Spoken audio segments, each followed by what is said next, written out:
Hey guys, we're going to do the front tilt cylinders on this Mustang Cat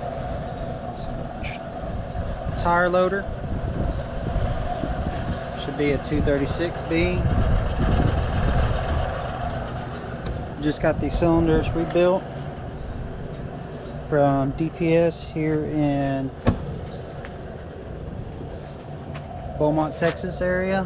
If y'all are around here, I suggest going to them. They're most honest guys you'll meet, and they'll take real good care of you. And when they rebuild them, they'll put a tag on there, letting you know what they did, what they found, and then they'll also,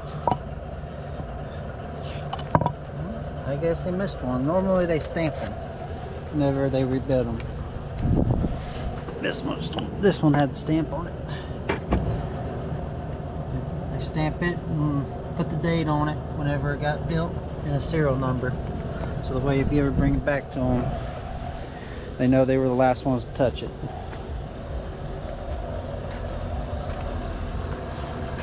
They did this one as well.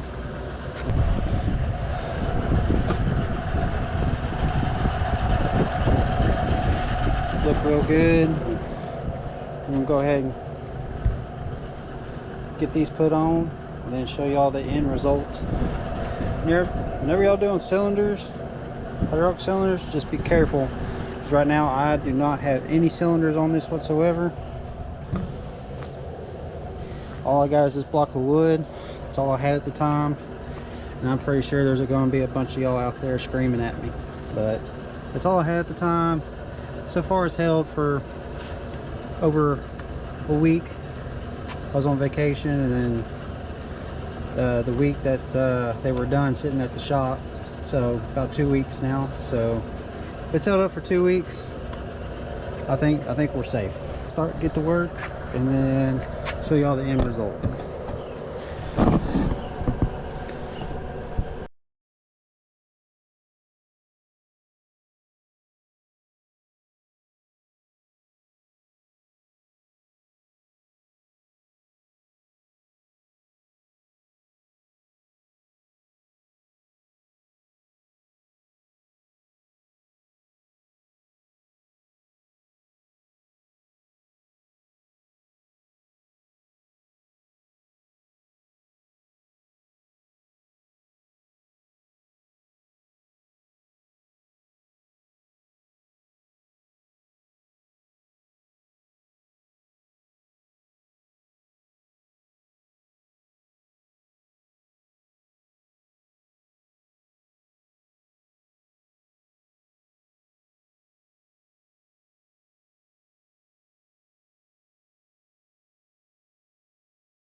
And put them back on, just make sure these are angled inward,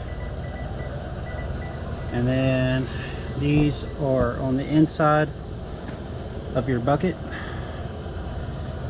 because as you can see on the video, I had them marked, but when you turn your cylinders in, they clean them, paint them, the whole 9 yards. So all my markings were gone. But hey, I'd much rather clean cylinders and rebuilt cylinders all day long than me lose a marking and figure it out later. But there it is.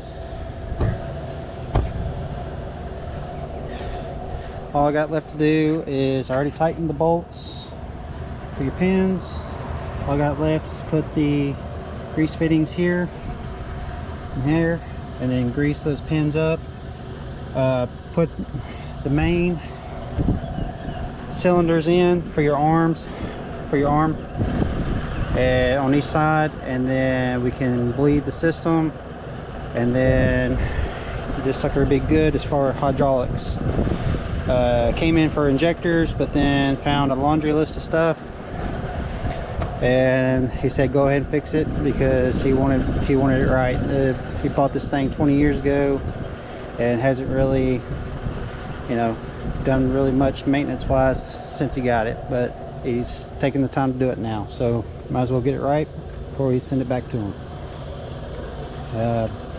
Also, whenever you're checking your pins, they're worn like that, you need to go ahead and think about changing them out.